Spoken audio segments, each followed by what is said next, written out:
தமிழ் வாழ்க, தமிழர்கள் வாழ்க வளமுடன். சவுதி அரேபியா 50 ஆண்டுகால கஃபாலா முறையை அதிகாரப்பூர்வமாக முடிவுக்கு கொண்டு வந்தது. சவுதி அரேபியா பட்டத்து இளவரசர் முகமது பின் சல்மானின் சவுதி விஷன் 2030 சீர்திருத்தங்களின் ஒரு பகுதியாக பல ஆண்டுகளாக நீடித்து வந்த கஃபாலா முறையை முடிவுக்கு கொண்டு வந்துள்ளது.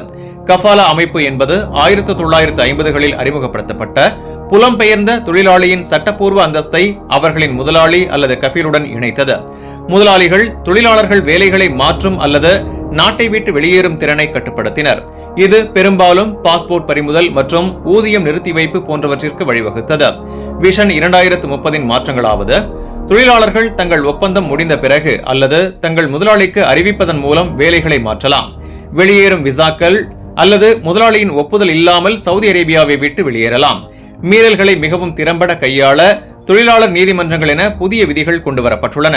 சவுதி அரேபியாவின் பணியாளர்களில் பெரும்பகுதியான மக்கள் இந்தியா, பாகிஸ்தான், பங்களாதேஷ், நேபாளம் மற்றும் பிலிப்பைன்ஸ் உள்ளிட்ட தெற்காசியாவிலிருந்து வரும் புலம்பெயர்ந்த தொழிலாளர்களுக்கு இந்த சீர்திருத்தங்கள் குறிப்பிடத்தக்கவை என்று கூறப்படுகிறது. இன்றைய வர்த்தக செய்தி.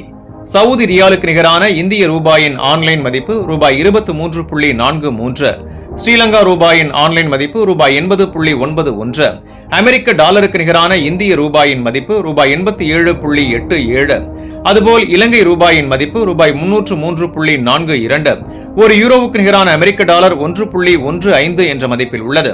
இனி இன்றைய தங்க விலை நிலவரத்தை பார்ப்போம்.